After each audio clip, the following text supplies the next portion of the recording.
بەناوی خوای گەورە سڵاوتان لێبێت بەڕێزان. ڕۆژی هەڵبژاردنی پەرلەمان و سەرۆکایەتی هەرێمی کوردستان دیاری بکە. مەسعود بارزانی کە لە 19 ئابی 2015 ماوەکەی بەسەرچووە فەرمانی دەرکرد بۆ دیاریکردنی ڕۆژی یەکی مانگی 11 ئەمساڵ بۆ هەڵبژاردنی سەرۆکایەتی هەرێم و پەرلەمانی کوردستان. بە میواندەرێک لە بەڕێزان لە ستۆدیۆی سەرەکی دکتۆرە بەهار مەحموود جێگیری سەرۆکی لیژنەی یاسایی لە پەرلەمانی کوردستان، هەروەها هاوژین عومەر بەرپرسی ناوەندی هەڵبژاردنی کۆمەڵی ئیسلامی کوردستان تاوتوی ئەم پرسە دەکەین. سەرەتا راپۆرتێک دەبین، دواتر لەگەڵ میوانەکانمان درێژە بەم پرسە دەین. ڕۆژی هەڵبژاردنی پەرلەمانی کوردستان و سەرۆکایەتی هەرێم دیاری کرا. مەسعود بارزانی کە لە 19 ئابی ساڵی 2015 ماوەی سەرۆکایەتیەکەی بەسەرچوو فەرمانی ژمارە 128 بۆ ئەنجامدانی هەڵبژاردنی سەرۆکایەتی هەرێم و پەرلەمانی کوردستان لە یەکی مانگی 11 ئەمساڵ دەرکرد. لە فەرمانەکەی بارزانیدا هاتووە گەشتلایەنەکان و پەیوەندیدارەکان پابەند دەبن بە ئەنجامدانی کاری پێویست و هەماهەنگی لەگەڵ کۆمیسیۆنی هەڵبژاردن و ڕاپرسی بۆ جێبەجێکردنی فەرمانەکە. لای خۆشیەوە سلێمان مستەفا جێگری سەرۆکی کۆمیسیۆنی هەڵبژاردن و ڕاپرسی هەرێم لە لێدوانی ڕۆژنامەوانیدا ڕایگەیاند فەرمانی هەرێممان بە ئەنجامدانی هەڵبژاردن پێگەیشتووە لە چەند ڕۆژی داهاتوودا کۆمیسیۆن کۆ دەبێتەوە و هەڵوێستی خۆی لەسەر پرسەکە ڕادەگەیەنێت. جێگری سەرۆکی کۆمیسیۆنی هەڵبژاردن و ڕاپرسی هەرێم ئاماژە بەوە دەکات ئەنجامدانی هەڵبژاردن دوای ڕیفراندۆم کارێکی گرانە. پێشتر هەرێک لە کۆمەڵی ئیسلامی و بزوتنەوەی گۆڕانداوایان کردبوو هەڵبژاردن و ڕیفراندۆم بە یەکەوە ئەنجام بدرێت یان ڕیفراندۆم دوا بخرێت. پێویستمان بەوە هەیە هەڵبژاردن و ڕیفراندۆم بخێنە یەک وادەوە یالانی کەم هەڵبژاردن پێش بخێن. هاوژین عومەر بەرپرسی ناوەندی هەڵبژاردنی کۆمەڵی ئیسلامی ڕایگەیاند ئەنجامدانی هەڵبژاردن و ڕاپرسی بە یەکەوە لە ڕووی دارایی و کاتەوە بەشداریکردنی هاوڵاتیان باشترە. هاوکات لە کاردانەوەی بڕیاری دێرکردنی ڕۆژی هەڵبژاردن لەلایەن بارزانیەوە. شۆڕش حاجی وتەبێژی بزوتنەوەی گۆڕان لە لێدوانێکی ڕۆژنامەوەنیدا ڕایگەیاند بە ڕاشکایی و توانە دەبێت هەڵبژاردن و ڕیفراندۆم بە یەکەوە ئەنجام بدرێت. دیاریکردنی ڕۆژی هەڵبژاردن دوای ڕیفراندۆم بۆ ئەوەیە هەڵبژاردن نەکرێت. لە 21 نۆی ساڵی 2013 هەڵبژاردنی خولی سێمی پەرلەمانی کوردستان بەڕێوە چوو. پەرلەمانی کوردستانیش لە 6 مانگی 11 هەمان ساڵ یەکەم کۆبوونەوەی خۆی ئەنجامدا. بە پێی یاساش دەبێت هەڵبژاردنی خولی پێنجەمی پەرلەمانی کوردستان پێش 6/11 بەڕێوە بچێت.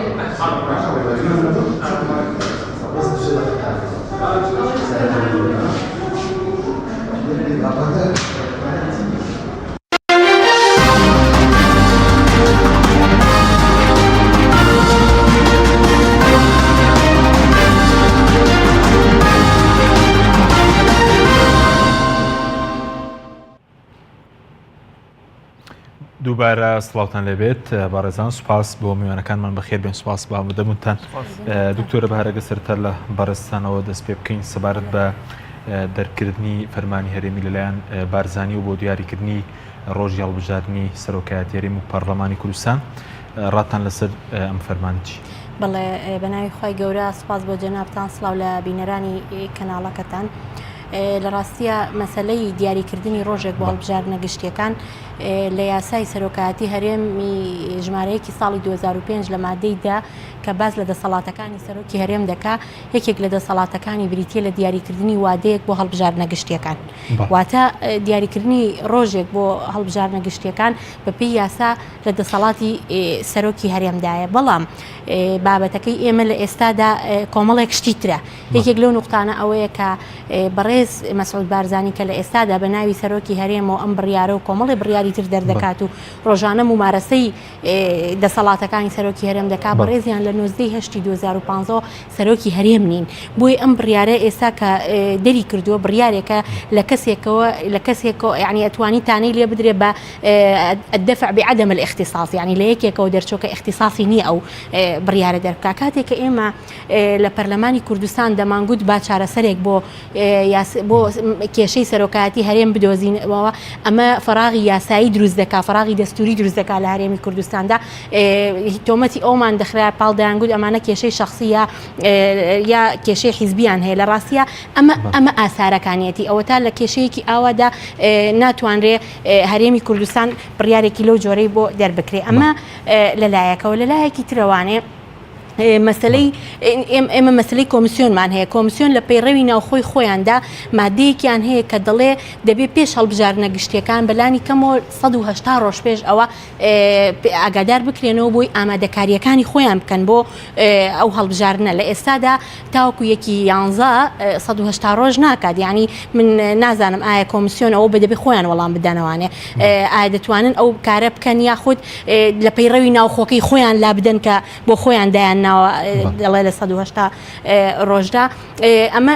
لەلایەکی ترەوانێ مەسلەی هەڵبژاردنە گشتیەکان لەم خولەدا بابەتێکی تری لە خۆگرتووە کە مەسلەی ڕیفراندۆمە یعنی وابەستەی بابەتێکی ترە کە مەسلەی ڕیفراندۆمە لە ئێستادا باز دەکرێت ئەم بابەتە لە ئێستادا ئێمە وەکو گۆڕان و وەکو کۆمەڵ ڕامانگەیاندووە کە پێمان باشە ئەم دوو هەڵبژاردنە بەیەکەوە بکرێن یعنی کە دڵین ئەم دوو هەڵبژاردنە بەیەکەوە بکرێن نە مەسلحەتێکی حیزبیتیە نە مەسلحەتێکی شخصیتیە بەڵکو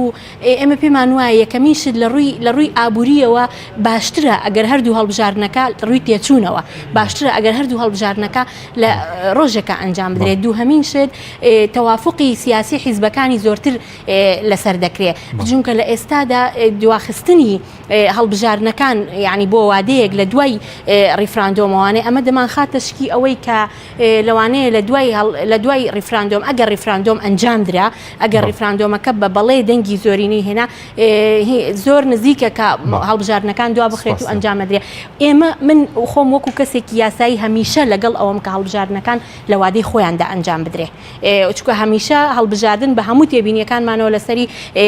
تەنها وەسیلەیە کە بۆ دەستکردنی دەسەڵات و دیموکراسی بەڵام ئەم تێبینیانەمان هەیە لەسەر ئەم بابەتە دکتۆرەکە کاژنجەنامیشت بەخێربەی ئێوە وەکو ناوەندی هەڵبژاردننی کۆمەڵی ئیسلامی چۆن لە دیاریکردنی یەکی مانگی 11 دەڕوان بۆ هەردوو هەڵبژاردنەکە لە ڕووی مەبدەئیەوە دیاریکردنی ڕۆژی هەڵبژاردن بۆ ئێمە گرنگەوە ئێمە بەڕاستی ئێمە تەرحیە توانین بڵین بارزانی نییە کە ئەم شتەی کردو ئەم موعیدە لە چەند لایەکی ترەوە تەرح کراوە یەکێک لەوانە ئەم هێزە سیاسیانەی وەکو گۆڕان وەکو کۆمەڵ دەمێک کە باز لەوە دەکەین بۆ ئەوەی فەراغێکی تری یاسایی لە هەرێمی کوردستان دروست نەبێ هەڵبژاردن لە کاتی خۆیان بکرێ ڕایشکارانی دەستوری سەرۆکایەتی پەرلەمانی کوردستان دکتۆرە ئاگدارە لە 2015 باسییان لەوە کردووە کە دەبێت ئێمە ڕۆژی هەڵبژاردنمان هەبێت لە هەرێمی کوردستان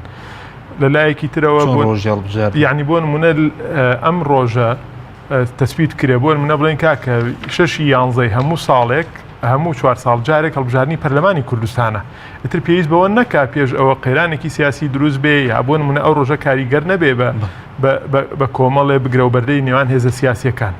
لە ڕووی یاساییەوە دیاری بکرێت کە بۆ نمونە ئەم ڕۆژە ڕۆژی هەڵبژاردنە لە هەرێمی کوردستانە بۆ ئەوچی بۆ ئەوەی کە پرۆسەی دیموکراسی ئەساسیاتی دابندێ ئەمە لەلایەک ینی ئەو بارزانی داینەهێنەوە هەوڵ و فشار و چۆن لە جەختی کۆمەڵێک هێز و مؤسسات و کۆمەڵێکشارنەبێم تەوقیتش دیارنی دەکرێت مەسەلەی فشار شتێکی ترە بەسم لەسەر یەکێک لە لایەنەکانی قسەکردن لەسەر و مەسەلەی تەوقیتەکەیە چکە تقریبان نزیکی کەمتر لە مانگێک بەر لە ئێستا من هەمومان نەزانین سەرۆکی پەرلەمانی کوردستان بە ئاگداری سکرتێری پەرلەمان نامەی ئاڕاستی کۆمیسیۆن کردووە کە لە 6/11 هەڵبژاردنەکان بکرێ بۆیە بەڕاستی ئەمەی بارزانی موعیدێک نییە خۆی داهێنا بێ و کۆمیسیۆنیش لە مانگی یەکە داوای 6/11 کرد بۆ خاڵێکی تر وەکو دکتۆرە باسی کرد مەسەلەی ئیمزاکەی بارزانی بەسیترین پرسیار یا سەرنج کە ڕوبەڕووی ڕەنگە ئەم هێزانی وەکو کۆمەڵ گۆڕان ئەوانە بێتەوە ئێوە چۆن لەگەڵ ئەوەن هەڵبژاردن بکرێ بەڵام ئێعتراف بە ئیمزای سەرۆکی هەرێم ناکەن بەڵێ لای ئێمە بارزانی سەرۆکی هەرێمی کوردستان نییە سەرۆکی پارتی دیموکراتی کوردستانەوە کێشەمان لەگەڵ یاساکەی هەیە کە بە سیفەتی سەرۆکی هەرێم دەیکا بەس مەسەلەی ئەوەی ئێمە چۆن تەوافقی بکەین لەبێنی ئەوەی ئەو داوای خۆمانە کە دەبێ دیموکراسیەت ئەساسیاتی دابندێ و هەڵبژاردن لە کاتی خۆیان بکرێ و فەراغی یاسایی دروست نەبێ و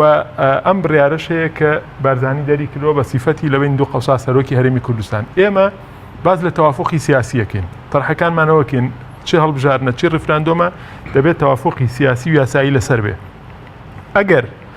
ئەگەر هێزەکان ڕێکەوتین لەسەر ئەوەی ڕیفراندۆم و هەڵبژاردن لە وادەیەکی محەدەد و دیاریکراوی ڕێکەوتوو لەسەر ئەنجام بدرێن، ئەوە ئەو کاتە دەتوانین ئێمە ئیمزا هەبێ نەبێ بیشو بهێنین بە یاساکەی ساڵی 92 یاسای ژمارەیەکی ساڵی 92 پەرلەمانی کوردستان کە بەرەی کوردستانی گەڵاڵی کردو و یەکەمین هەڵبژاردننی پەرلەمانی کوردستانی پێکرا. بۆیە بەڕاستی ڕاستە ئێمە دووپاتی دەکەینەوە. ئێمە ئەگەر مەسەلەکەەوە ئەمرێک بێ ئەتراف بێ بە ئیمزاکەی بارزانی لە دوور و نزیک ئێمە ئەتراف بۆ ئیمزایە ناکەین. ئەمەش نییە مەسەلەن احترامان هەیە بۆ شخصیەتی بارزانی وەکو کەسایەتی ڕیسی حیزبێ، بەڵام لە ڕووی یاسایی و ئێمە 2-3 ساڵەکە لە قەیرانێکا دەژین و ئیدامەی هەیە و ئێمە ئەجێندایەکی سیاسیمان هەیە بۆ پارێزگاریکردن لە واقعی دەستوری و یاسایی و دیموکراسی لە هەرێمی کوردستان ناکرێت. ئێستا ئێمە بین چۆنەڵێ بەبێ هیچ پێشینەیەک هیچێک بکەین کە اتفاق لەسەر و ئیمزایە. بەڵام وەکو پێشتر وتم لە ڕووی مەبدەئیەوە ئێمە ئەمە بمافی خۆمانەزانین و بە داوای خۆشمانەزانین کە ڕەنگە خەڵکێکی تر بە ناچاری هاتبێتن ئەمە بکەن بۆچی بۆ ئەوی مەشروعێکی تریان تەبەنی بکرێت کە ڕیفراندۆمە. ئێمە بۆ مەسەلەی ڕیفراندۆم بەکاردێنرێت ئەم پرسە من قەناعەتم وایە یەکێک لە تەسەوراتی خۆم سەبارەت بەم پرسە ئەوەیە پارتی دیموکراتی کوردستان و بارزانیش گەیشتوونە تەیەقین کە بەبێ تەوافقی سیاسی و بەبێ پاڵپشتی یاسایی ئەم پرۆژەیە کە ناوی ناو ڕیفراندۆم ئەنجام نادرێ. بۆیە بەڕاستی زوو وەرەقەیەک فڕێدەدا بۆ ڕازیکردنی لانی کەم کۆمەڵ و گۆڕان، چکە من قەناعەتم وایە لە دوور و نزیک با ئێمە خۆمان هەڵ نەخەڵەتێنین کۆمەڵ و گۆڕان بە ڕەسمی تەبەنی پرۆژەی بارزانی و پارتی دیموکراتی کوردستانیان نەکردو لەو قەزەیە. ئەمە ئەی سلمێنێک کە بەڕاستی فرێدانی وەرەقەیەکە بۆچی بۆی ئەو دوو هێزە وەکو زەمینە سادەی بۆی ئەو دوو هێزە پەلکێش کرێ بۆ ناو ئەو ئەجێندایە کە بریتێ لە ئەنجامدانی ڕیفراندۆم بەجیال لە مۆعیدێک کە کۆی کاتەوە لەگەڵ هەڵبژاردنە. بۆیە بەڕاستی ئەمە وای دەبین وەگەرنا ئەگەر ڕاستی تەوێت لە ڕووی یاسایی و لە ڕووی ئیداریەوە دیاریکردنی ڕۆژی هەڵبژاردننی پەرلەمانی کوردستان و سەرۆکایەتی پێویستی بە دوو فەرمانی هەرێمایەتی چییە؟ لە فەرمانێکا تۆ ئەو فەرمانە دوور درێژە دەرکردو فەرمانی ژمارە 105 کە یاساکەی خۆت ملزەم تەکا بەچی بۆی کە ڕۆژەکە دیاری بکەیت، نەک شتەکە بە مەتاتی شتەکە بە دانەخراوی بهێڵیتەوە دوایی بە ناچاری بێ فەرمانێکی تر دەرکەی ڕۆژەکەی تا تەحدید بکەیت. بۆیە بەڕاستی ئەمە دلیلە لەسەر چی لەسەر ئەوەی کە ئەمە ژۆک و کارتێک ئەوە دەکرێت. بەڵام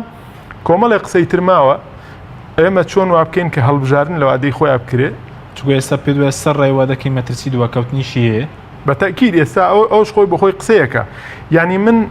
دەبێ ئەو پرسیارەی بەڕێستان دووبارە بکەمەوە لەو سڕە کە کەشفە بەلای هەمومانەوە بۆچی یعنی ئەم دوو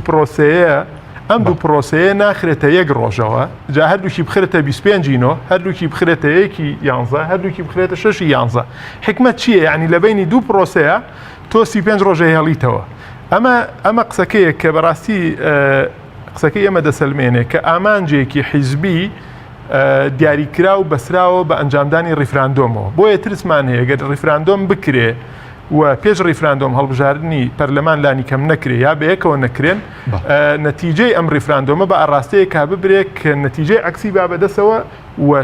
چۆنەڵێ پرۆسەی سیاسی و دیموکراسی و واقعی ئیداری هەرێمی پێچی لێ بکرێ تووشی شەلەل بکرێ. بۆیە بەڕاستی ئەوەش بۆ خۆی قسەیە کە ئێمە دووپاتی دەکەینەوە لەگەڵ ئەوەین هەڵبژاردن و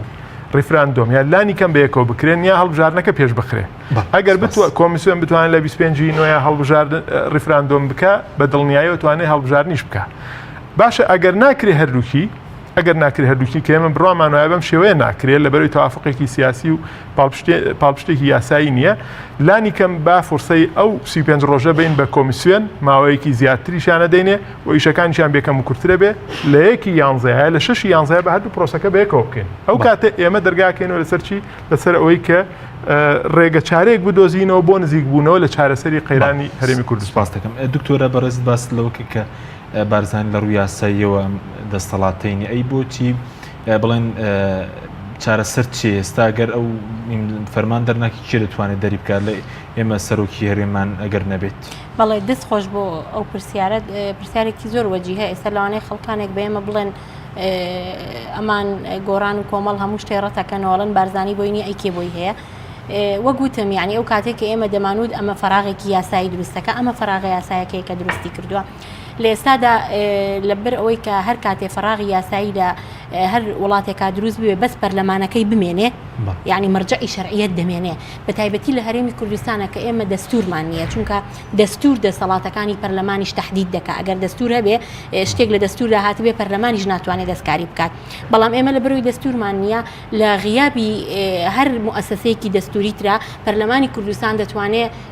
لە بەرەوەی ئەتوانێت بە ناوی خەڵکەوە قسە بکە، ئەتوانێت بڕیار لە هەموو پرسەکان بدات لە هەرێمی کوردستانە. بۆیە مەسەلەی هەڵبژاردنیش یان ئەوە تا دەبێت پەرلەمانی کوردستان کارا بکرێتەوانێ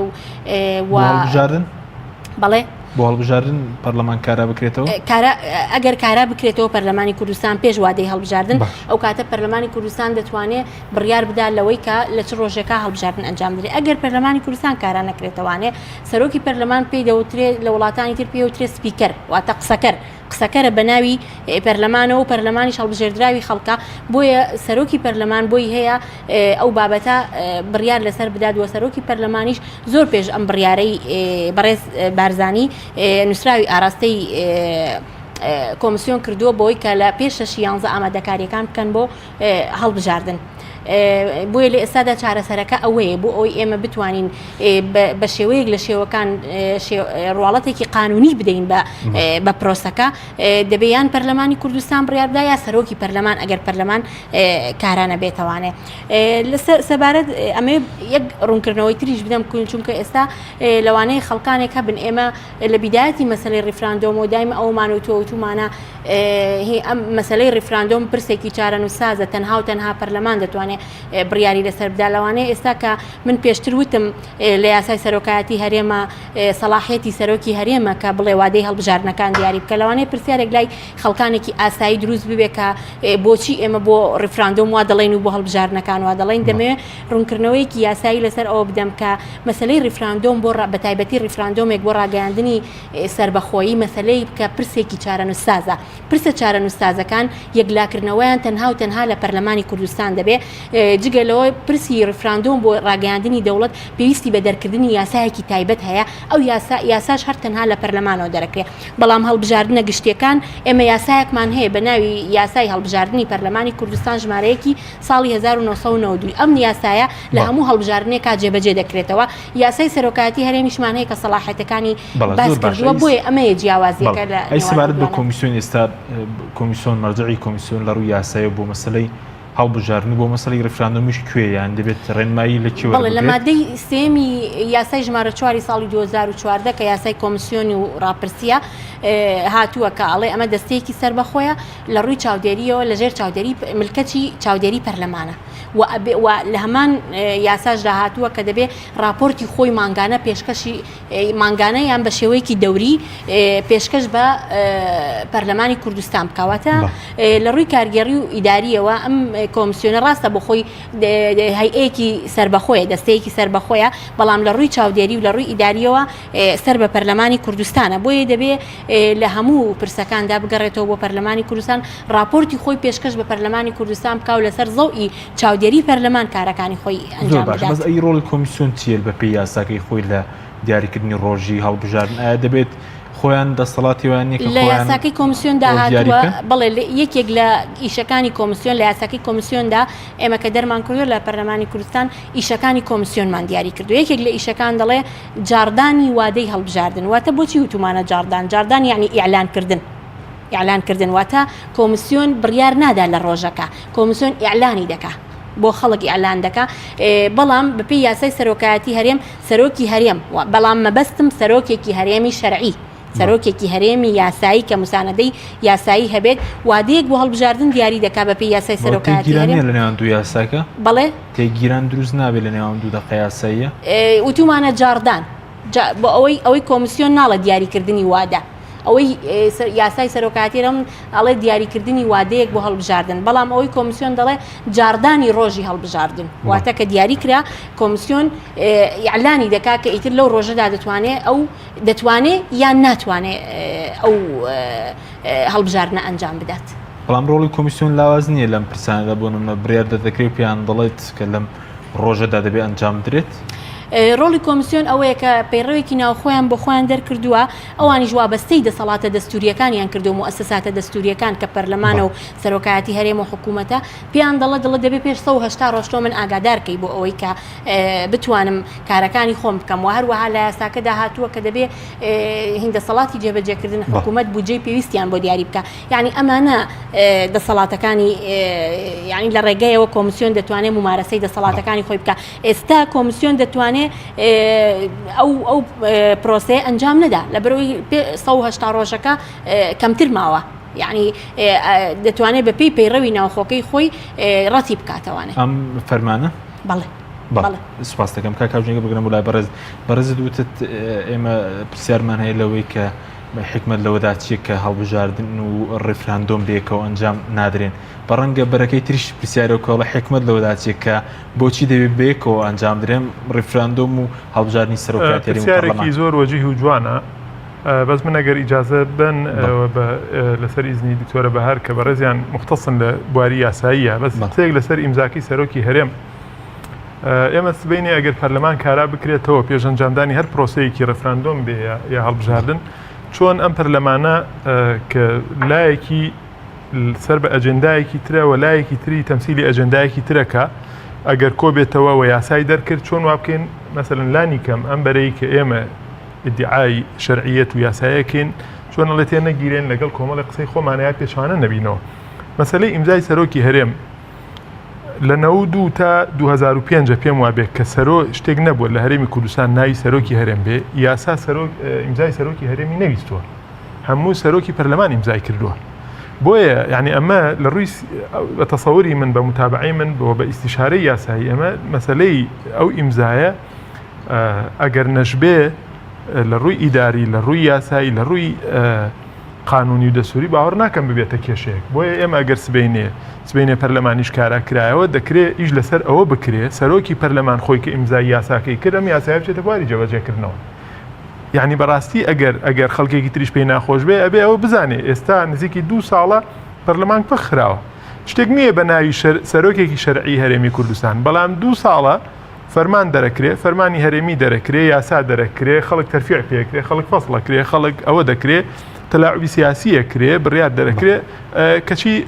تەمریریش کراوە بۆیە بەڕاستی من نازانم ئەگەر دکتۆرە وەکو پسپۆڕێگەر قسەیەکی لەسەرەوە هەبێ بەڵام من پێم وایە ئەوەش بۆ ئێمە ئەگەرمانەیە نابێ خەڵکی تر بیکا بەگرێ کوێرە یعنی کوفرێکی ئیداری و یاسایی نییە ئەگەر سبەینێ پەرلەمانی کوردستان کارا کرایەوە یاسایەک کرا بە دڵی زەحمەت نەبێ بە دڵی سەرۆکی هەرێم نەبێ ئەویش ئیمزای نەکا ئێمە دەکرێت شتێکی تر دابێنرێ یا بچینە سەر مۆدیلە کۆنەکە کە سەرۆکی پەرلەمان ئیمزای کرد بۆ خۆی ئەو یاسایە ئەوە بکرێ مەسەلەی ئەو پرسیارەی جەنابەت کە پرسیارێکی وەجیهە بەڕاستی لە ئەساسەوە کە ئێمە وەکو لایەنێک بە تایبەتی کۆمەڵی ئیسلامی کوردستان و پاشانی لەگەڵ بزوتنەوەی گۆڕانە کە لە ڕاگەنراوەکانیش و لە دۆکیومنتەکانیشا باسمان کردووە مەسلحەتی حیزبیمان نییەوەمان لێ دەکا کە داوا بکەین ڕیفراندۆم و هەڵبژاردن لە یەک ڕۆژا بکرێن ئەیچیە زۆر جەدوایی هەیە مەسەلەن لە ڕووی داراییەوە باشە تۆ پرۆسەیەک بە دوو پرۆسە بە 2 پارە ئەنجام بێ باشترەیە یا بە 1 پارە لەم ساتە وەختی قەیرانەیە کە ئەوە تا خۆمانەزانین حاڵی دارایی چۆنە و موچە هەر ئەو سەری دیار نییە ئەمە لایەکی تر لە ڕووی کاتەوە تۆ ئەگەر سیرکە لە ڕووی لۆجستیەوە بەشێکی زۆری پێداویستی هونەریەکانی ڕیفراندۆم یەک شتە لەگەڵ پێداویستی هونەریەکانی ئەنجامدانی پرۆسی هەڵبژاردن تۆ تۆماری دەنگدەران تەوێت تۆ سندوقی هەڵبژاردن تەوێت تۆ حبر تەوێت تۆ کۆمەڵە مەسائل تەوێت باشە ئەمانە هەمووی مشتەرەکن ئەگەر ئێمە هەردووکی بەیەکەوە بکەین کەواتە یەک کاتمان پێویستە بۆچی بۆ ئەوەی کە وەکشۆنەڵێ بە تیرە 2 نیشان بشکێنی خاڵێکی تر ئێمە ئەگەر ئەم دوانەمان بەیەکەوە کۆ کردەوە دەلالە لە چیەکە لەوەی کە هەموو لایەنە سیاسیەکان گەیشتونەتە تەوافقێکی سیاسی لەسەر ئەوەی ئەو دوو پرۆسەیە لە وادەیەکی دیاریکراوە بە تەوافقی سیاسی هەموو لایەنەکان بکرێت کە تەوافقی سیاسیش بوو کەواتە لایەنە یاساییەکەش تەحسیلی حاصڵە ئەگەر ئەمانە هەمووی بوو ئەو کاتە ئەم جەماوەری هەموو لایەنەکان جەماوەری هەموو لایەنەکان ئیقبالێکی زیاتریانە بێ بۆچی؟ بۆ چوون بەدەم پرۆسەیەکەوە کە ئیجماعی سیاسی و پاڵپشتی یاسایی هەیە ئەو کاتە چۆنەڵێ ئیقبالی جەماوەری زیابێ لەسەرەمە لە هەموو ناحیەکانەوە ئەگەر تۆ لێکی ئەدەیتەوە لەگەڵ یاسا لەگەڵ تەوافقی سیاسی لەگەڵ ئیقبالی جەماوەری لەگەڵ جەدوای دارایی جەدوای مەسەلەن کات هەموو ئەم شتانەیە کە گرێتەوە لە ڕووی لۆژیکیشەوە یعنی ئێستا من پێم خۆشە ئەو بەڕێزانەی کە تەنزیر بۆ ئەوە دەکەن ئەم دوو پرۆسەیە لە دوو کاتی جیا بکرێ جارێ ئەساسەنەوە هەر معنای نییە تۆ پرۆسەیەک بێ 35 ڕۆژ پرۆسەیەکی ئەوە گرنگ تۆ بێ 35 ڕۆژەوە بکەی جاری وایە کۆمیسیۆن لە وڵاتانی خۆمانە بە 35 ڕۆژ هەر ناتوانێت نەتایجی نهایی ئێعلانکە ئەیکێ ئەڵێ زەمانەت هەیە بۆ ئەوەی کە ئێمە داخلی ئەم ڕیفراندۆمە بووین ئەم ڕیفراندۆممان کردەوە هەڵبژاردنە بکرێ یا کێ ناڵێ ئەمە بۆ ئەجەندایەکی سیاسی یا بۆ دیعای انتخابی بەکار ناهێنرێ یا بۆ نمونە بەلبەلەیەک دروست بکرێ بە نەتیجەی ڕیفراندۆمەکە بە نەتیجەی ڕیفراندۆمەکە ئەو کاتە بکرێ بەچی بەهانەیەک بە پاسایەک بۆی هەڵبژاردن هەر نەکرێەوە پرۆسەی دەساودەسی دەسەڵات و هەڵبژاردن و دیموکراسی بە چارەنووسێکی نادیار بسپێرێ باشە بۆ عەکسی نەکەینەوە بۆ هەڵبژاردن پێش ڕیفراندۆم نەکەی ئێمە ئەمە موبەڕیری خۆمانە ئەمە پاسایی خۆمانە ئێمە قسەکە ئێمە تەفسیری ئێمە ئەوەیە ڕیفراندۆم بەم شێوەی ئێستا تەرحەکرێ ئەجەندایەکی حیزبیە بەرژەوەندی حیزبی لە پشتە وەگەرنا هیچ موبەڕیرێک نییە فەرموو ئەمە پاساوەکانی ئێمە با بە ڕێزێک بێت پاساوی لەوە بە قوترمان باتێت تا ئێمە بڵێن ئەشهدوبیلا ئێمە غەڵەت بووین پاشەکشەکەین لەو تەرحەبا ڕیفراندۆمەکە بکەین ئەو کاتە یەن هەڵبژاردنەکەکەین ئێمە ئەگەر لە بەرژەوەندی هەرێمی کوردستان لە ڕووی دارایی لە ڕووی کاتی لە ڕووی سیاسی لە ڕووی یاسایی لە ڕووی جەماوەری لە ڕووی هەموو دۆخەکان ئێمە بڕیار بین وە داوای قەزەیەک بکەین ئەمە دلیل لەسەر ئێمە ناوبڕێکمانێ بەرپرسین ناوبڕەکە ینی بەڕوونی کە ئەو لاوانی کە نایانەوێ هەڵبژاردن و ریفراندۆم بێکەوە بکرێت بۆچی من پێتەڵێم یعنی ئەساسەن ئەمە کە مبادرەیەکی پارتی دیموکراتی کوردستانە و ئیشێک ئامانجێکی سیاسی حیزبی پێوە بەستووە طبعاً هەندێک لایەنی ترکە قسە ناکەن بەشێک نی لە معادلەکە هەر خەریکی ئەشهدوبیلان و بەڕاستی وەرەقەیەکی سپیدێ ئیمزا دەکرێن من زۆر لە ڕووی سیاسیەوە باڕم بە هەندێک قسەی عاتفی نییە کە من لە کۆبوونەوەیەکە قسەیەکە کەم و یەکێکی تر لە دەرەوەی کۆبوونەوە قساکە ئەم شتانە ئێمە لەسەر زاری یەکێکی وەکو هێمن هەورامی 6 مانگ 7 مانگ بوو دەمان بیست کە پارتی دیموکراتی کوردستان لە مانگی ئەیلولە ڕیفراندۆم دەکات ئیتر هیچ پێویست ناکە خەڵکێک بێ دنەی ئێمە با بڵێ وڵا کاکە یانەوە ئێمە ئاوامان کردووەم پرۆسەیە بۆ سەربەخۆییە لە کاتێکا تۆ دەی بە منەڵێ وڵا کاکە ئەمە بەرنامەی سیاسی خۆمە کاکەم بەرنامە سیاسەکەی بڕیارداوە وڵا لە فلانە کۆنگرەیە فلانە کۆنگرە ئەگەڕێتەوە بۆ کەی ئەگەڕێتەوە بۆ 6 ساڵ پێش ئێستا 5 ساڵ پێش ئێستا ئەمە ئەوە ناگەێنێ ئەم قسانە کە من مداخلەیەکم کرد لە پرۆسەیەکە کەواتە ئەمە جێدەستم هەبووە لە تەسبیتەوە قەرارەیە ئەمە ئەجەندایەکی پارتیە هەندێک خەڵک هەیە وەستاون لەبەر دەمیە بە مبەرراتانەی ئێمە دەڵێن نەخێر ئەم ڕیفراندۆمە ئامانجی گەورەی خۆی ناپێکێ و پرۆژەیەکی حیزبیە هەندێکی تر هەیە بێدەنگیان هەڵبژاردووە ویا بێدەنگیش لە هەندێک حاڵەتا تێکەڵبوونە بە مەشروع ئەڵێ السکوت و علامەت الرضا ڕاستە لە فقی ئیسلامی و ئەم شتانەیە بۆ سیاقێکی تر ئەم قسەیە کراوە بەڵام بەڕاستی لە دۆخی سیاسیش ئەوە دەگەن سپاس دەکەم دکتۆر ناوبڕێکمانەیە دوای ناوبڕەکە دەگەڕێمەوە لای بەڕێزیشتان بەڵێ بینەرانی بەڕێز ناوبڕێکی کورت و دەگەڕێنەوە لاتەن لەگەڵ بەرنامەی ئەمڕۆ بە سپۆنسەری کۆمپانیای ئەسێ بۆ بازرگانی مۆبایل شیری ئەڵتونسا.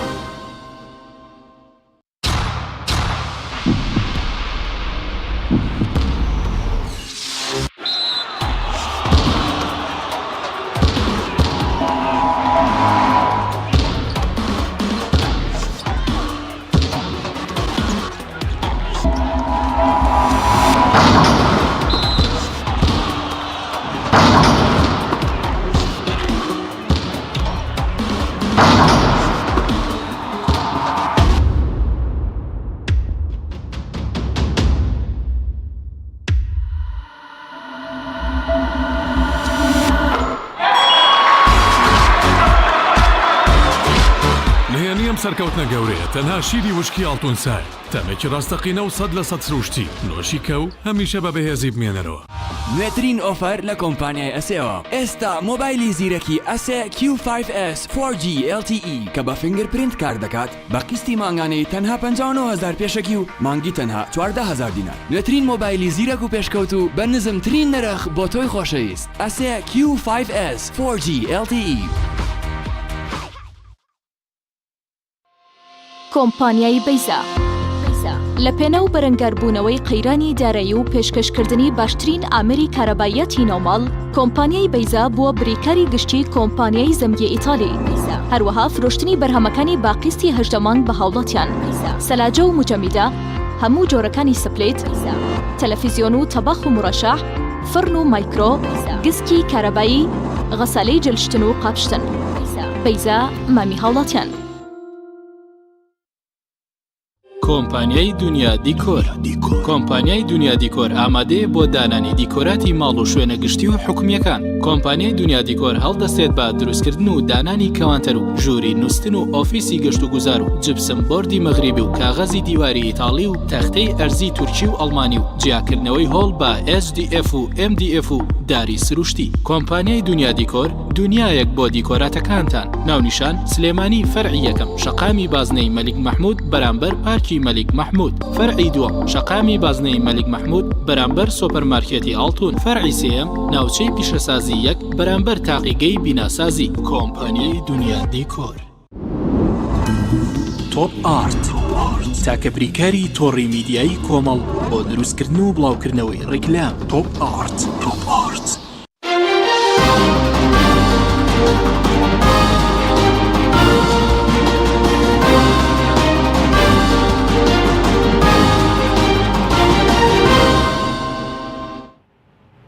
دووبارە سڵاوتان لەوێت بەڕێزان. دکتۆرە بەهار ئەگەر بگەڕێمەوە لای بەڕێستان سەبارەت بەوەی کە کۆمەڵ و گۆڕان داوایان کردووە کە هەڵبژاردنەکە بێکۆ ئەنجامدرێیان دوا بخرێت. ئێستا کە 1/11 دیاری کراوە و بەپێی یاسە 6/11 تەمەنی خولەی پەرلەمان کۆتایی پێدێت، کوردستان ناچێتە فەراغ یاسایی بەم 1/11 تاوەکو ئەنجامی نەتیجە هەڵبژاردنەکان ڕادەگەیەندرێت؟ بەڵێ بە دڵنیاییەوە خۆی لە 21 2013 هەڵبژاردننی پێش و ئەنجامدرا. بۆیە مەفروض وایە یعنی پێش 21 ئەڵبژاردنەکەی تر ئەنجام بدرێتەوە. هەرچەنە ئێمە یەکەم دانیشتنمان لە 6/11 کردەوە، بەڵام لەگەڵەوەشە 1/11 هەڵبژاردنەکە بکرێت تاوەکو نەتیجەی جەناب تەزانی ماوەیەک هەیە بۆ ئیعلانکردنی نەتائیجە ئەوەلیەکان. دوای نەتائیجە ئەوەلیەکان تانەکان دەست پێ دەکات، تاعن دوای نەتائیجی کۆتایی دیاریەکرێت. دوایی دەبێ سەرۆکی هەرێم لە ماوەی 15 ڕۆژە بانکێشتی پەرلەمان بکا بۆ یەکەمین کۆبوونەوە. ئەمانە هەمووی ماوەی دەوێت. بە دڵنیاییەوە بۆ ماوەیەک لە ئێستادا هەرێمی کوردستان لە فەراغی یاساییدا، چونکە سەرۆکایەتی هەرێم فەراغ یاساییەکە، بەڵام ئەو کاتە پەرلەمانیش دێتە سەری، ینی ماوەیەکی مەرحەلەیەکی زەمەنیت دەبێتەوە لەو بەینە کە پەرلەمانیش نییە. پێشمان 11 هەڵبژاردن بەرەو چ بۆی کێمە پەرلەمانیش باشتر وایە هەردووکی لە 25 نوێ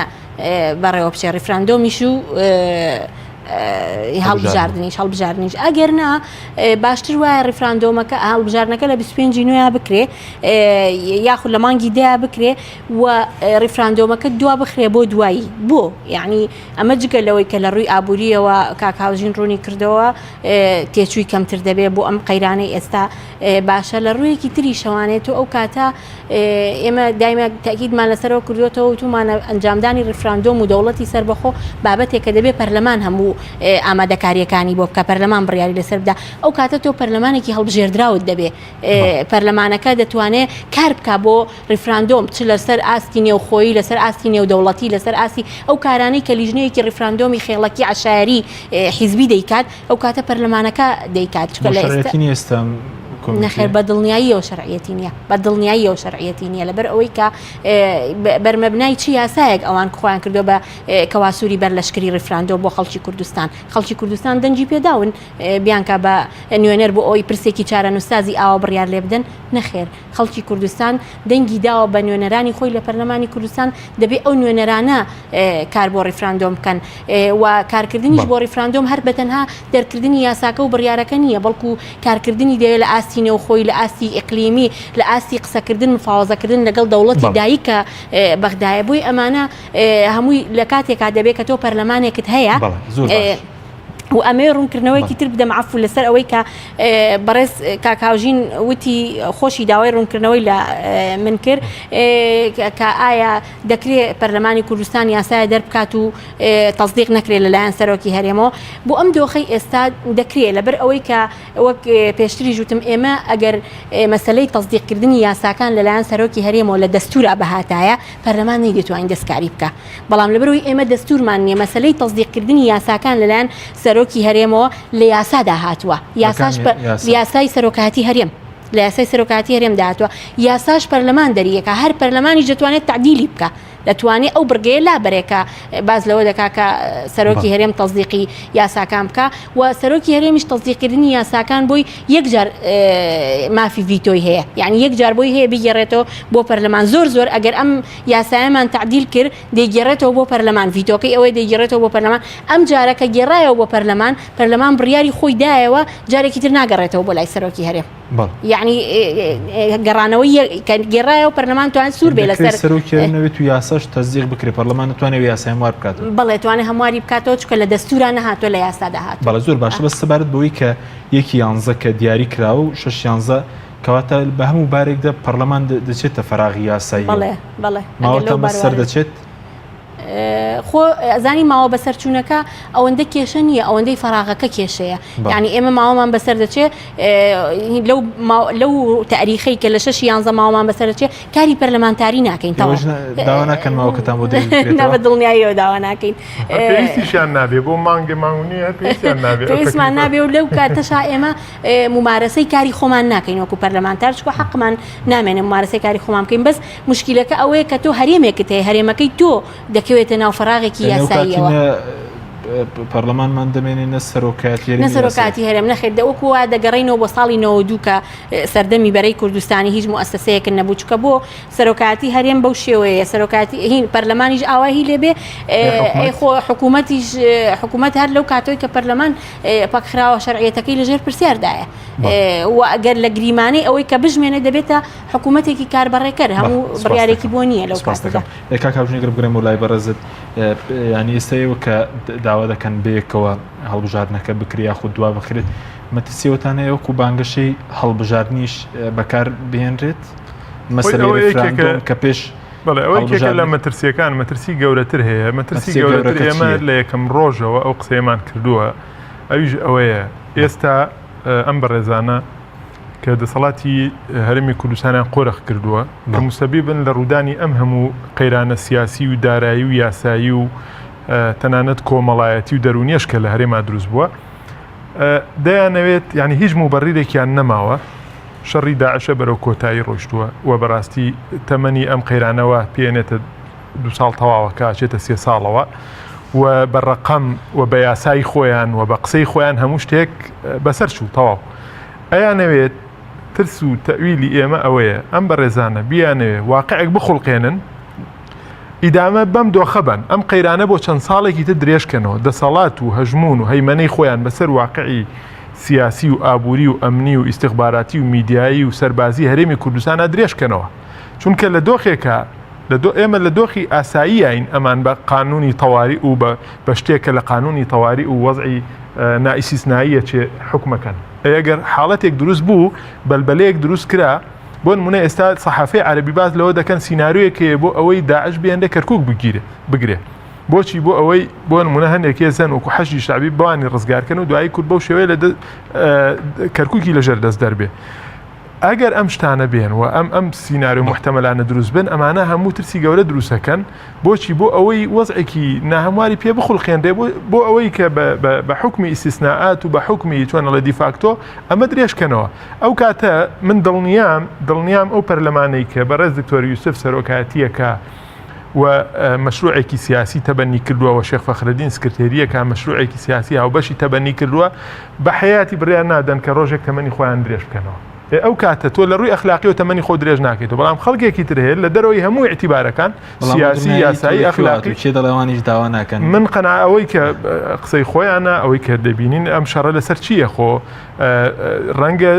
تەرەفی ئەم لا حەز بکەن ئەمانیش لەکەیەکی یاسایی لەکەیەکی ئەخلاقی لەکەیەکی سیاسی و ئیداری بێن لەسەر خۆیان قسەکە ئەوەیە ئەم بەڕێزانە شەڕ لەسەرەوە دەکەن کە هەرێمی کوردستان لەسەر ئەساسێکی پتەوی یاسایی و دیموکراسی دیوارەکانی هەڵبژنەوە بەرەو سەربەخۆیی بڕوە وەگەرنا ئێمە هیچ کاتێکەوەنە خەڵکێکی نەزان نەبووین لە ڕووی سیاسیەوە دوسێ ساڵ خۆمان ڕوبەڕووی قەیرانێکی سیاسی بکەینەوە تەنانەت دوا بکەین ئێمە لە ڕووی شخصیشەوە لە مافە سەرەتایەکانمان بێبەش بین ئادەی ئێستا ئەم حیزبانەی ئێمە لەم حکوومەتە کە پارەی هەڕشتۆ بۆ کۆمەڵی حیزب یعنی 3 ساڵە دیارێکی وەرنەگرتووە هەڵژاو بۆ هەندێک بڵێ ئێستا ئەمام شەڕین شەڕی چی شەڕ یاسایە ئەیکێن من ئەوە کۆمەڵ ئەوە دکتۆرە بەهار نوێنەری گۆڕانە لێرە بەس ئەوە حیزب پێ پارەی وەرگرت بێ لەم ماوەیەدا و دیتواگەداربی ببێن وڵی ئەزین چۆنە ئێستا ئەمە هەر فەلسفەی جانتاڕەشەکە هەیە یعنی ئەم فەلسفەی جانتاڕەشە تۆ لە قەزەیەکە لەگەڵم بی من جانتایەکی تێ جانتاڕەشە جاری هەر بە قیاسی پارەکەیە خۆی دیارە چەنیتیایە یعنی ئێمە ئەم شتانەمان هەموو کروێتە پێویست ناکە ئێمە ئەم شتە بڵێن بەڵام فەلسفەی جانتاڕەشەکە خەڵکی خۆی لی تێگات خەڵکی خۆی لی تێگات تەنانەت بە ئێمە و بینەرانی شتێ بکەین نە ئەزین خۆ ئێستا دیارە خۆ ئەمەشتی ئاسینیە کاکی گیان ئێستا و هەموو ئیمتیازی درێ بە کۆمەڵە حیزبی باشە مردووی بەناوزین و کە هیچ شەرعیەتێکیان نییە کە هیچ پێگەیەکیان نییە پارەیەکی زۆریان هەیە شەش ئەوەی ئێمە داهاتیان هەیە ڕۆژێ لە ڕۆژان دینارێک یا قەیرانێکی دارایی ڕویان تێناکە خۆ دیارە ئەمە سەرچاوی دەخۆنە کۆمپانیای گەوریانە نشتێک ئەمانەوەکو دوکانی سیاسیوان بەشێکیان ئیش لەسەر چییە کەنکاکە هەر هەڵوێستێک بەرامبەرێکی مادی هەیە خۆ ئێمە لە پرۆسی سیاسی ئاگداری ئەم قەزین ئەمە تەوەرێکی ترە تەوەرەکە ئێمە ئەوەیە ئێمە ترسی گەورەمان هەیە لەوەی تەنانەت ترسی تریش دروست بووە کۆمەڵە ڕیوایەت دروست بوون کە ئەم ڕیفراندۆمەی کە ئەم بەڕێزانە داوای دەکەن هەنگاوێک بێ نەک بۆ سەربەخۆیی بۆ دروستکردنی واقعێکی جوگرافی وەکو قوبڕوس تەسلیمکردنێتی بە جیهەتێکی وەکو تورکی ئەمەش خۆی سیناریۆیەکی ترە کە ئەمە هەنگاوێک بێ لە دوای ئەم هەنگاو ئیش بەرە ئەوە بکرێ جارێ لە یەکەم ئەمە لە عێراق دابنرێ دووهام ئەمە وا لێ بکرێ بە تەوافقێکی سیاسی یا بە سیناریۆیەکی تر وەکو بەشە تورکیەکەی قوبڕوس و مەشروعی مووسڵ ویلایەتی مووسڵ زینوو بکرێتەوە بخرێتە پاڵ تورکیا و وەکو ئیمارەتێکی لەبێ کە چۆنەڵێ تورکیا والیەکی وەکو بارزانی دابنە ئیتر عیلاقی بەوە نییە ئەو مشیەکە بەڵام مهم ئەوەیە بەرژەوەندەکانی تورکیا ئەوە بکە ئەمە هەمووی بڕۆ لە کۆمەڵی نوخبەی سیاسی کوردی عەرەبی و خەڵکی دەرەوە ئەم خوێندنانیان هەیە و من پێشم وایە شتەکانیشان لە بێ ئەساسی معلوماتیەوە نییە هەڵبژاردنەکە بکرێت من قەناعەتم وایە زەمانەت نییە ئەگەر بەو شێوەی کە ئێستا هەیە ڕیفراندۆم لە 25 دوای 25 ڕۆژ پرۆسێکی تریش ئەنجام بدات ئێمە دەڵێن ئەگەر کۆمیسیۆن طبعاً کۆمیسیۆن مەفروزە قسەی هەبێ کۆمیسیۆن جیهەتێکە مەفروزە شخصیەتی معنەوی و ئیداری خۆی بپارێزێ نابێ بێ بەشێ لە ئەجێندای پارتی و نابێ بێ ئەجێندای بەرامبەر پارتی ئێمە بەڕاستی ئێستا ئێمە خەڵکانێکەن ڕەنگە لەسەر حیزبەکەی من و دکتۆرە بەهار مەحسوب بن لەناو کۆمیسیۆنان لە هەموو ئاستەکانە و بە تاکید ئەم بەڕێزانە ئەوەی من ئاگدار بوون لە پشتی ئەو هەوڵانەوەن کە فشار دروست بکرێ ئەم کۆمیسیۆنە لە مۆعیدێکا کە خۆی ئەتوانێ ئەنجامی بدات هەڵبژاردن و ڕیفراندۆم بەیەکەوە بکات وە کۆنووسێکیش هەبووە لەو بارەیەوە ڕەنگە خەڵکێکی تر حەزی کردبێ و سیناریۆی محتەمەل هەبووە کە توافقێک بکرێ لە بینی هەندێک هێزولانە بۆی هەڵبژاردن لانی کەم لەم ساڵانە نەکرێ ئیکتیفا بکەین بە ڕیفراندۆمێک بکرێ بڵێن کاکە لە بینی ڕیفراندۆم و هەڵبژاردنە لانی کەمەوێ 6 مانگ هەبێ بۆیە ئەم هەوڵێ ئەم بەڕێزانە بۆ ئەوە بۆ کە واقعێک دروستکەن ناو کۆمیسیۆنیشەوە بۆچی بۆ ئەوەی یعنی فشارێک بکەن لە شوێنی خۆیانەوە کە ئەم دوو پرۆسەیە بەیەکەوە ئەنجام بدرێن بۆیە بەڕاستی ترسەکان زۆرن لەسەر ئەم جۆرەی ڕیفراندۆم ئێمە با ئاگدار بین ئێمە دژی پرۆسەی سربەخۆیی نین دژی پرۆسەی ڕیفراندۆم نین خەڵکانێک هەن یعنی تەمەنی خەباتی کوردایەتی ئێمە لەگەڵ تەمەنی ئەوە هێشتا لەوانەیە خەباتە کوردایەتەکەی حیزبەکەی من و حیزبەکەی دکتۆرە بەهار چەند ساڵێکی زیاتریش بێ باشە ئەو دێ ئەڵێ کاکە وڵات تۆ دژی پرۆسەی سەربەخۆیی کاکە مناقەشاتی هەرێمی ئەوەی لە هەرێمی کوردستان ئەم مناقەشە سیاسی مناقەشەیەکی بازاڕی نییە تا من بێم بە سەدحی بە تۆ بڵێم تۆ دژی دەوڵەتی کوردی دیاوەڵام من ڕائیدی دەوڵەتی کوردیم خاندەکەی دەوڵەتی کوردی ئایدیژی چین ئێستا دژی ئێمە دژی ئەوەین پرۆسەیەکی گەورەی وەکو سەربەخۆیی بەم شەق و شڕیە بەم نادیموکراسی و تاگڕەویە بەم شپرزیە بەرەو ڕووی بڕۆین و بەڕاستی بخرێتە گیرفانی خەڵکێکەوە و خەڵکێک خۆی بە چۆنەڵێ بە پاڵەوانی ئەم پرۆسەیە لە قەڵەمبا و ئەجێنداکەش دیار بێ ئەجێندایەکی حیزبی سیاسی بنەماڵەیی بێ و دوایی باجەکەشی ئەگەر بوو هەرێمی کوردستان و هێزەکانی دیکە باجەکەی بن. سپاس دەکەم دکتۆرە کاتیشمان کەمەوە بە سەبارەت بە شێوازی بەڕێوەچوونی هەم هەڵبژاردنەکەیەکی 11 دیاری کراوە هەڵبژاردننی پەرلەمان و سەرۆکایەتی هەرێم چۆن دەبێت شێوازەکەی؟ ببوورە ینی چۆن شێوازی ینی بۆ نمونە ڕاستەوخۆ دەبێت چی دەبێت بەپی یاسای هەڵبژار ئەگەر پەرلەمان کارە نەکرێتەوە و هیچ گۆڕانکاریەک لەسەر یاسای هەڵبژاردننی ژمارەیەکی ساڵی 92 نەکات ئەوە هەر بە هەمان شێوازی هەڵبژاردننی پێشوو دەبێت هەڵبژاردننی 2013 بە شێوازی لیستی نیمچەکراوە و لەسەر بە سیستمی یەک بازنەیی و هەر بە هەمان شێوە دەبێت سەرۆکی هەرێم بۆ سەرۆکی هەرێمیش لەناو خەڵکەوە دەبێت ئەگەر پەرلەمان کاران نەکرێتەوە هیچ گۆڕانکاریەک بەسەر بچکە ئەویش بەپی یاسای سەرۆکایەتی هەرێم دەکرێت هەڵبژاردننی سەرۆکی هەرێم دەبێت لەناو خەڵکەوە ئەویش بە هەمان شێوەی ئەو ساڵی کە هەڵبژاردنەکە کرا لە ساڵی پێما 2009 بوو کە هەڵبژاردن بۆ سەرۆکایەتی بەڕێز بارزانی مافیە خۆی کاندیدکاتەوە بە یاسا نەخێر بە پێم یاسایە بارزانی لە ساڵی 2013 و بووینی خۆی کاندیدکاتەوە چکە یاساکە یاسای سەرۆکایەتی هەرێم دەڵێ بۆ دوو دەورە بۆی هەیە 2005 بۆ 2009 2009 بۆ 2013 لە 2013 لە پەرلەمان بە نایاسایی تەمدیدیان بۆ کرد بە یاسای ژمارە 19 جەناب تەزانی کە لە ئێستاشا دو ساڵە بە نایاسایی دەتوانێت خۆی کاندیدکا بۆ سەرۆکی هەرێم کە دەڵێ ڕاستەوخۆ لایەن خەڵکەوە دەبێت بەڵێ هین مەرجەکان لە ناو یاسای سەرۆکایەتی هەرێم ژمارەیەکی ساڵی 2005 هاتووە مەرجی زۆر ئاسانن هاوڵاتی عێراقی بێتەمەنی لە 40 ساڵ کەمتر نەبێ مەرجی بڕوانامەشی تێدا نییە و تێوە نەگلابێ لە تاوانەکانی کە دژی بە کورتکراون لە ڕژێمی پێشوە مەرجی ئاسانن ینی زۆربەی زۆری خەڵکی هەرێمی کوردستان بۆی هەیە خۆی کاندیدکا بە ئیسیسنای کاک مەسعود نەبێ بەڵێ زۆر باشە بەس سەبارەت بە تەمەنی درێژکردنەوە کاکاوژین وتی ڕەنگە ئێوە داوانەکەن مودەکەتان بۆ درێژ بکەنەوە وایە داوای ئەوە ناکەن بە هیچ شێوەیە ئێمە خۆمان داوای ئەوە ناکەین کە مودەمان بۆ درێژکرێتەوە ئێمە